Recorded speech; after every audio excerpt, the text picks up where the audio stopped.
And as we get to inform the viewers about the latest developments, speaking of, it's getting heated political-wise. So much focus in the coast region where Raila Odinga, the ODM leader, and President Uhuru Kenyatta currently are, even as Deputy President William Ruto concluded his visit just yesterday. We'll highlight the latest in terms of the realignments as well. One Kenya Alliance coming really strongly as the third horse. But is there space for a third horse? That's the big question. Much more coming up. My name is Jesse Rogers. Do stay with us till the tail end of the broadcast. That is indeed the question that we shall be putting to our special panel group. But before we get into that, let's take a look at what's making headlines internationally. And we're starting off in the region with the Daily Monitor. And we're told this morning Rwanda tapped phones of top Ugandan officials. The hacking, according to OCCRP, coincides with Rwanda President Paul Kagame's visit to Uganda, likely the February the 21st, 2020 trip for the fourth quadripartite head of state summit at Katuna border, and the leaders are here pictured, and of course that is part of the intelligence strategy. I guess when it comes to that, Rwanda has been known to be a bit high-handed. Now let's take a look at another story that's making headlines. Hoima pupil commits suicide over poor PLE results. Now this is a 15-year-old boy girl called Daphne Kimuli, and she committed suicide because she became a laughingstock for scoring an aggregate of 25. Unfortunate news right there.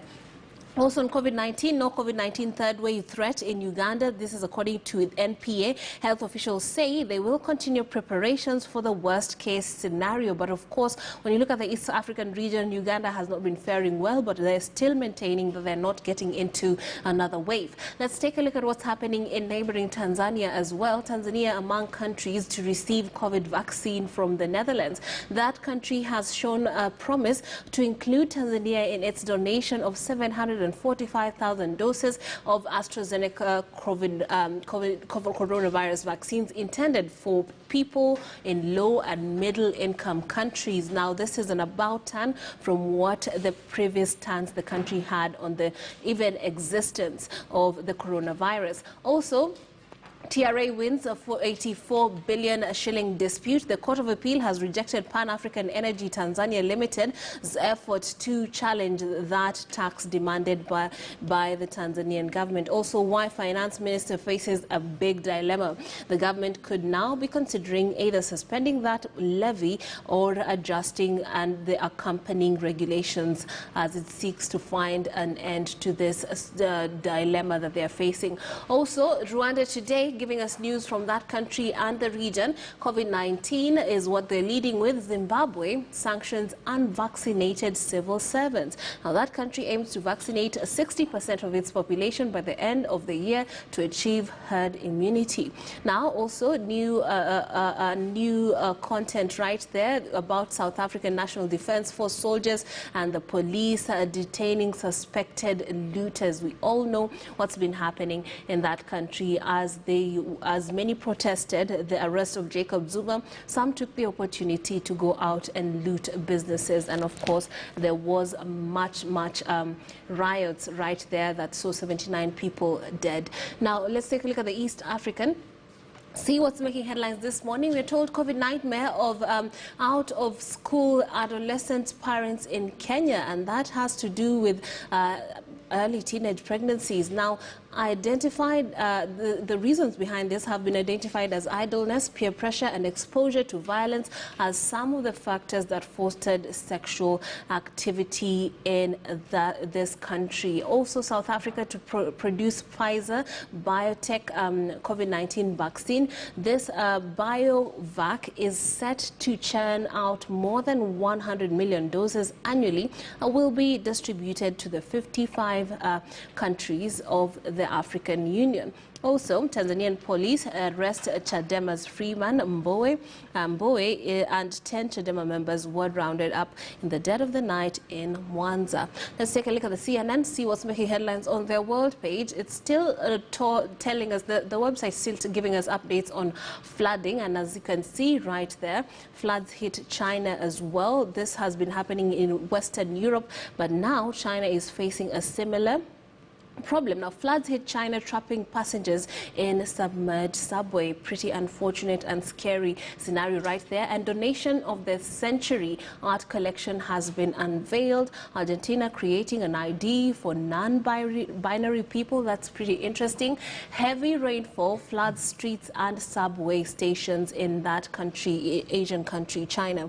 And also in Africa, we're told about 100 kidnapped women and children rescued in Nigeria. In the Middle East, a fragile status quo on prayer rights in Jerusalem holy sites come under fresh strain. And in Europe, men have a bigger carbon footprint than women thanks to their appetite for cars and meat. Very interesting stories there being covered by the international agencies. You can go online and get all caught up in what's happening around the world. But for what's happening in the country, we have here the Daily Nation that's leading with politics as well as the Standard, as expected. The Daily Nation this morning is telling us isolated Raila fights back. Faced with possibility of earnest while NASA partners are unlikely to return to his camp, the ODM leader is keen to ward off supremacy wars and ensure that other regional kingpins stick firmly with him.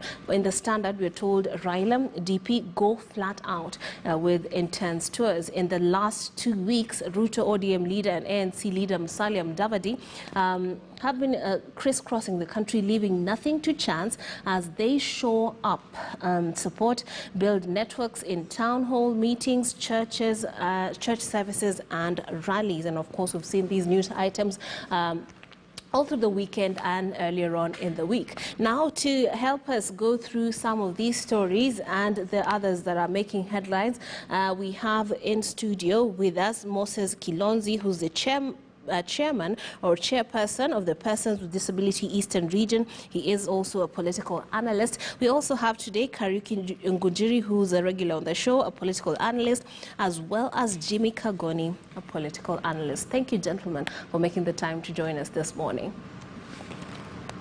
Okay, let's start off with the Standard. This morning, you told Raila DP go flat out with intense tours. Now, in the last 2 weeks, we have seen the activities that they have engaged in, some of the rhetoric that has come out through the media, of course, as it endeavored to report some of their moves and, of course, gauge how this is going to affect the 2022 politics. Let's take a look at this story before we get into the discussion. In politics, and a section of ODM leaders are demanding that the party picks its presidential flag bearer within 1 month. The leaders argue that this is crucial to enable the party prepare well for the 2022 general election. This was said in Mombasa during a meeting between ODM leader Raila Odinga and some coastal leaders. Raila, who attended Eid al-Adha celebrations, said plans to change the constitution are still in course, as Tobias Chanji tells us. A section of Muslims countrywide celebrated Eid al-Adha Wednesday, while others did so on Tuesday. It was in today's celebrations that some ODM leaders who congregated in Mombasa called for caution in next year's elections. They asked Kenyans to be wary of leaders out to divide them. The leaders, mainly from ODM, asked the party to pick a presidential candidate in the next 1 month to enable them prepare well for next year's polls. Na mimi najua ya kuwa mikakati tayari yashaweza kuanza kuzungumzwa. Wengine wanaanza kuzungumza na kuanza kuelezea ya kwa hatuna candidate. I want to assure you, ODM will field the candidate in the next general elections. We have our leaders ambao wanatafuta kura kwa kudivide class, kusema kwamba wewe ni maskini na wewe ni tajiri. If you look for votes by dividing the people, how will you ever lead them when you become the president? ODM leader Raila Odinga defended his track record, saying he was in the forefront of fighting for the freedoms Kenyans are currently enjoying. He said some of the leaders criticizing him were nowhere to be seen during the push for multi-party politics. Kuna wakati ambaye ilikuwa ukisema ngwe ndani. Ngwe ndani. Wakati ambaye simba ilikuwa na meno na makucha. Sasa wengine sasa wamekuja wamepata simba kibogoyo. Wanakuja wanaanza kubweka hapa na pale. Mumesikia wakilalamika ati wasipojipanga hii watu ya wheelbarrow watahama na serikali.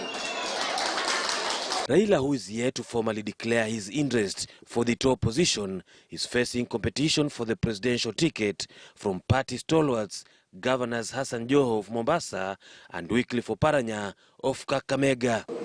Si alipinga hii katiba. Kama hiyo katiba ilikuwa mzuri vile anasema leo, mbona alikuwa anapinga? Alikuwa anapinga kwa nini? Kama sio unafiki, sijui unafiki ni nini. William Ruto amekuwa president kuanzia 2013, deputy president, naibu wa rais kuanzia 2013, 2014,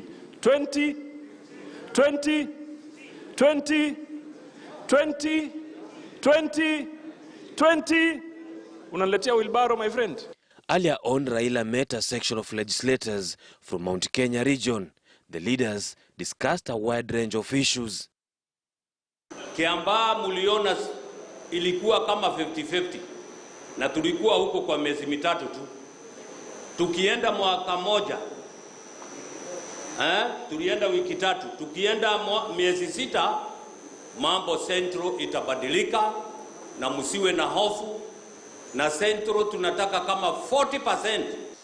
Tukipalilia magugu kidogo kidogo, siku zetu za usoni, iko sawa sawa. The ODM leader will on Thursday meet with President Uhuru Kenyatta and other coast leaders at State House, Mombasa. Tobias Chanji, KTN News, Mombasa County. And in more political news, Deputy President William Ruto says he is ready to face whoever the opposition picks for the 2022 presidential race. Speaking a day after the One Kenya Alliance announced plans to formalize the outfit, Ruto said he is not bothered by the ongoing building of coalitions crafted to defeat him. The DP, who was speaking in Machakos, also took a swipe at ODM leader Raila Odinga, accusing him of derailing Jubilee government's development agenda by pushing for constitutional reforms through the Building Bridges initiatives. Senior political affairs reporter Jeff Kirui gives us those details. With 384 days to the August 9th, 2022 general election, Deputy President William Ruto is waging his political war against his opponents.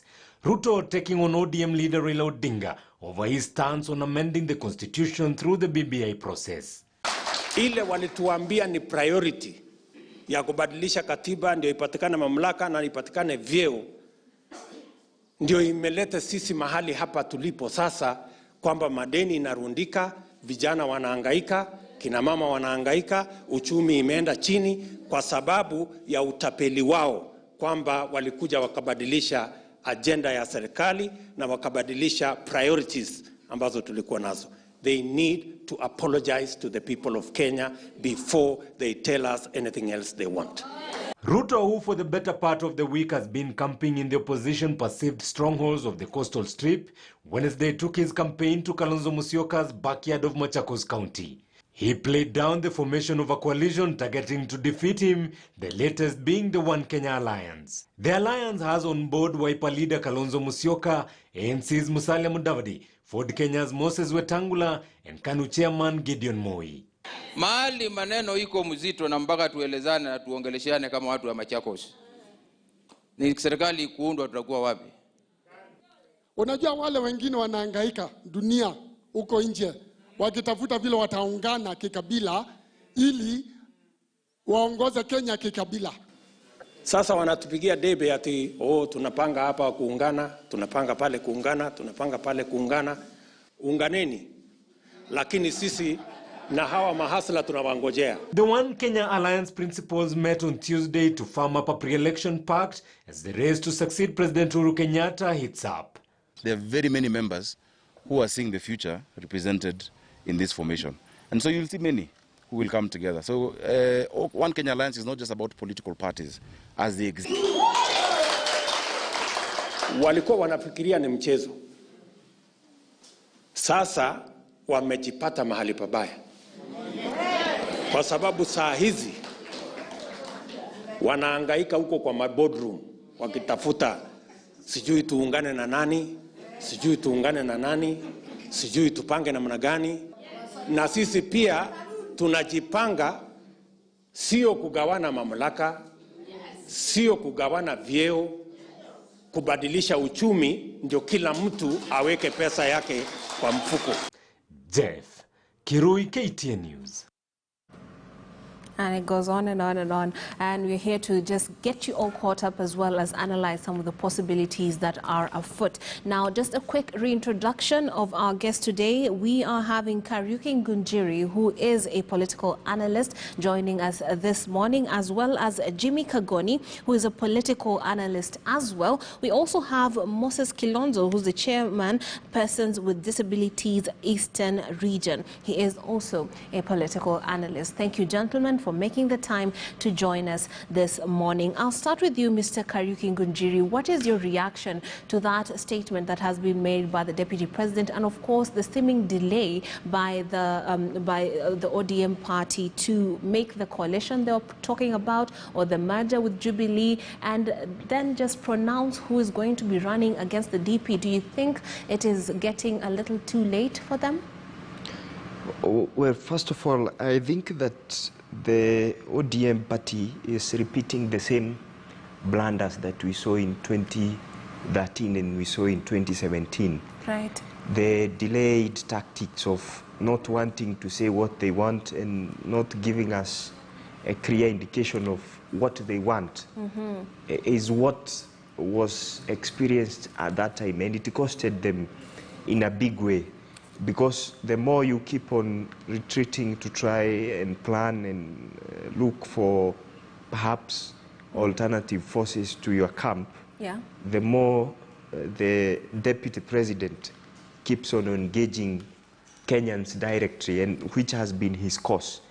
So I think that they are wasting a lot of time without coming up with a clear plan, because I think that the opponent that they are going to face in 2022 is somebody who has been on the ground for the last 8 years. Yes. And if they will not be decisive in this one as soon as possible and wait for 6 months to election, where they will hire trucks and choppers, then go selling rich rhetoric, then Kenyans will remind them of what is written in A Man of the People by Chinua Achebe, that you can go to the village or to the city and they will tell you this one is the most approachable politician who has been with us. And that is what Kenyans want. Kenyans do not want somebody who just comes a few days to elections just because they have name recognition and they have latent fame. They want somebody who has been able to convert the latent fame to pragmatic political support. That means being popular amongst the people, and the people can own you and say, this candidate has been with us for all this time. And that is why I think you hear the Deputy President saying that we have organized ourselves with these hustlers for 2022. That statement in itself tells you that he has already built a coalition with the people of Kenya. And when the time is due, he will then reach out to these other leaders and also bring them on board, because they are also Kenyans, which will be now placing him at a vantage position. So for these other politicians who want to be president in 2022, I think that they have delayed, they have not been proactive, because this is a presidential campaign that needs you to have, one, a political institution like for example, when you rely on an existing one, you have to bring together churches, you have to bring together diverse groups, you have to bring together, for example, alliances, even if they are tribal, but which can be able to be reached out at the hour of need, and where you have a grassroots organizational infrastructure which cannot be built in Nairobi. You have to reach out to the last man or the last voter in the last village. Okay. Now, Mr. Kilonzo, Mr. Ngunjiri is talking about a delay. And when you look at the front page of the Standard this morning, they're talking about, or they're telling us about, or reporting about Raila DP going flat out with intense tours. In the last 2 weeks, we have seen them going about and, of course, trying to endear themselves to the electorate. A picture on the front page of the Standard, we are having the Deputy President and Malindi MP Aisha Jumwa meeting traders at Makio Social Hall in Kilifi County. Just next to that is another picture of Hassan Joho at the coast, that is the Mombasa governor, and ODM leader Raila Odinga also in another political event. Now, given that they're going out to tour, why do you think then it makes any sense that Raila Odinga is delaying that pronouncement? What do you think, in your opinion, is the holdup, and does this favor his political future, or does it do it some bad? First, thanks for having me. You know, times have changed, and Raila Odinga seems to be sticking in the past. You know, Raila Odinga, this has been his tactics since way back. Okay. Anybody who is a student of Kenya politics knows that Raila Odinga never announces his bid early. And so sometimes it works for him. Sometimes, again, it doesn't work. In the sense that his supporters, I think he has a massive support that likes it that way. But again, you look at the way now they are crisscrossing the coast with the deputy president, trying to popularize. You know, the coast itself has no regional kingpin. Like somebody you can point, like say for instance, in Luo Nyanza you can point Raila Odinga, in the central you can point Uhuru Kenyatta, Ukambani you can point Kalonzo Musyoka, and that's the loophole that Raila Odinga has been using to get votes, to get a massive following in the coast region. And so Ruto knows that. And Ruto is a student of Moi, just like Raila Odinga. And so he knows exactly what Raila Odinga does. And that's why it is very easy for him to sit down and craft words that will resonate with the people, because he has been studying Raila Odinga. Remember, he was in ODM with Raila Odinga, and he knows his weaknesses and his strengths. So it is very easy for him to actually wipe out Raila Odinga, and that's exactly what we are seeing right now, that the Hustler movement is actually getting a massive following across ethnic borders, because it seems to resonate with everybody from each part of the country, unlike previously, where we have been seeing coalitions based on ethnic kingpins. So this is exactly what is happening right now. And Ruto seems to have pushed the political bar a notch higher by trying to push issue-based politics in this country. And we are, at least for the first time now, we are seeing people talking of issues and not talking of this tribe, you know, joining this other tribe. Right, And then but Mr. Kilonzo, when you see this, Raila Odinga counters that narrative of the hustler nation by talking about the Building Bridges initiative. Doesn't that count in your eyes as issue-based politics as well? Some would think otherwise, because first, you'll tend to look at the BBI itself, the document. You know, they had the 9-point agenda. And then try to look at, is it addressing the 9-point agenda? The BBI, the document itself is not bad per se. And when you look at those who are opposing the document, they are not saying it's a bad document, but they are saying it's wrong timing. So that's why exactly I told you, Ruto and his brigade have a nice way of packaging you know, their politics to try and wipe out Raila, because they know if they go head on with Raila, they know Raila thrives in political fights. So they don't want to pick any fight with him. So they just look for a witty way of evading him and wiping him out, and that's exactly what is happening. Yeah, okay. Yeah. Now, Mr. Kagoni, I'd like you to come in on the conversation and tell us, in your view, you've heard what the Deputy President Ruto said earlier on, mocking them, basically saying that they thought this was a joke, and now they're clamoring to figure out who's going to be basically his opponent. Now, when you see what's happening in the country, what comes to mind, and what is your reaction to the delay in ODM declaring Raila Odinga, whatever other candidate they feel is right, to become the opponent who will go against the deputy president come 2022? Thank you very much, and good morning to our viewers, even as we carry on the review of the newspapers and the political activities that are happening in the country. May I say the following from the onset, and it's important for us to put some few things into perspective.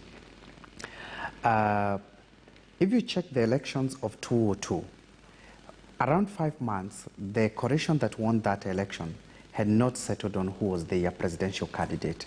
That is Mwai Kibaki. In fact, I remember, I think 4 months to the election, you remember the NAC, the NAC, had a moment of merger with now the LDP to form that coalition, and they eventually came to win. If you check in 2007, because it's important for us to refer to the history to see where we are coming from, you realize that the Pentagon, by then, around 7 months to the general election, they had actually not settled on who is going to be the presidential candidate. So it's not a delay in your view as such? Yes, or rather, the way I would want to put it, and we can go to 2013, we can go to 2017. Yes. I mean, even 2013, the duo that came to win the election, that is Uhuru Kenyatta and William Ruto, 5 months to the general election, they had not really settled on the vehicle and exactly who is going to be the presidential candidate. What that means is that the political nature of our country is that it doesn't matter how long, or how short, or how far that one political vehicle has settled on their presidential candidate, whatever matter. Yes. Anytime they come as far as that would be very critical, whatever period, even if it's 3 months or 2 months or whatever. Right. Because I remember, like 2007, just to use that as an example, you remember already the NAC or the government by then knew very well that President Kibaki was to defend his seat. The other group had not really settled on who is going to be the presidential candidate, and you remember what happened. It was a very disputed elections. I am not sure whether we really settled on who really won that election, but those are bygones, and we can always forge on the future. Now, what I see in these the elections of next year is a similar situation. Right. We have one faction that has already settled on who is the presidential candidate, and that is the UDA, as we call it for now. And then we have another faction that they have not settled on who is going to be the presidential candidate, and that is maybe the Kenya One Alliance, and possibly also Mr. Raila Odinga on that particular side. Now, that is not to say that simply because this group is organized or already knows, or this one doesn't know, that doesn't give them in any way any advantage to tell exactly who is ahead of the other. It is too early to tell. There are many other dynamics that we can lead from the history of our politics to say that you can only conclude and say it is already settled. All right. Nevertheless, it is important now to put some few other things into perspective. If you check on the Hustler movement, they already appear to have consolidated their base. Yes. I think it's a matter of who is not perceived to be a hustler to be part of them. Now, what they have done without knowing is that they have left everybody else who feels like he's not part of the hustler nation, either by default or by design. They will associate themselves with the other movement that will be coming up. The challenge of the other movement is if they are able to put one force, so that we do not have, you do not see Raila Odinga running on his own, you do not see Musalia Mudavadi running on his own, you do not see maybe Jimmy Wajegi running on his own, you do not see Kalonzo Musyoka running on his own. There are quite a number of people. If they are able to settle that on their own, then that is really now going to be the real force. If they are able to consolidate their power. Because what the Hustler movement has done, anybody who doesn't feel affiliated or doesn't really share the ideology of the Hustler movement, by default or by design, they feel like they belong to the other side, and they're actually waiting for the other side to really make a decision to show exactly what's the future. All right. The only other thing I would want to add, this is purely just to help the two functions. If you remember, around 2016 December, the ruling party by then TNA URP coalition, they were enjoying 61% support in the country. That was in December of 2016. Just a few months, around 9 months away from the general elections. Around March, the ruling party, by then, their support had reduced from 61 all the way to 49. Okay. Now that tells you something. So some of these dynamics is important because I can see the politicians really moving in very fast to take positions and say they're on this side and all that. I still feel like it's too early. It's too early. We still have a year to go to elections. I feel like we really need, even for politicians and for those who are looking for political seats next year, it's important to just take time and observe some of these things and see how the formations are really going to come out. All right. And speaking of those formations, the One Kenya Alliance, of course, has been quite vocal this week in particular, and they are, of course, still making headlines. This morning, on page 6 of the Standard, we are told, can third force turn tables in 2022? And here we're having Johnson Sakaja saying formations have been based on individuals and not ideas. We want to establish trust amongst ourselves and define our alliance identity with a solid agenda. Once we achieve that, we will gain traction. Then we have Bonnie Halwale, of course, affiliated with the Deputy President, saying a third force is no force. Now, could the talk of transformation of the One Kenya Alliance be premature? That is the question that was being asked in this story that was carried by KTN last night. If we could have that story, then let's have it and take a look at also, and then have the discussion on it. Pressed to explain how soon they would officially formalize the One Kenya Alliance into a political coalition, ANC leader Musalia Mudavadi, Wiper's Kalonzo Musyoka, Ford Kenya's Moses Wetangula, and KANU National Chairman Gideon Moi had a rather imprecise response. No, we have not. We'll let you know. The announcement will come. No, that question right now is premature, but discussions are ongoing on the future. At the same briefing, Moi indicated his coalition agreement with the ruling Jubilee Party was intact until the end of President Uhuru Kenyatta's term. While Mudavadi, Kalonzo and Wetangula claimed they would formally vacate the National Super Alliance only after resolving the prevailing political parties fund dispute with their 2017 coalition partner, the former Prime Minister Raila Odinga-led ODM party. None of them can face Raila and survive, so they need to face Raila as a group with a position in order for them to yank or to take off something from the next coalition. In other words, they have to be on this other side of the table and Raila on that side. If they join him, they lose the argument because they give him the momentum to now bring other people on that table to dilute them. We are going to pull out formally from NASA. Let whatever happens in Parliament, we'll have casualties in Parliament on the issue of positions, leadership positions in Parliament, but we are determined to break the marriage. Yet the history of coalitions that have won recent transitional presidential polls appears to favor outfits formed only months to the general election. In 2002, for instance, in the heat of the Independence Party KANU that followed retired President Daniel Arap Moi's endorsement of Uhuru Kenyatta as his preferred successor, the anti-establishment political camp was for months split between the Rebel KANU grouping, dubbed Rainbow, that included, among others, Odinga, Kalonzo, and former Vice President, the late George Saitoti. The National Alliance of Kenya, that at the time comprised Moi Kibaki, the late Kijana Wamalwa, and Charity Ngilu, with the late Simeon Nyachai separately leading a solo presidential campaign under Fort People.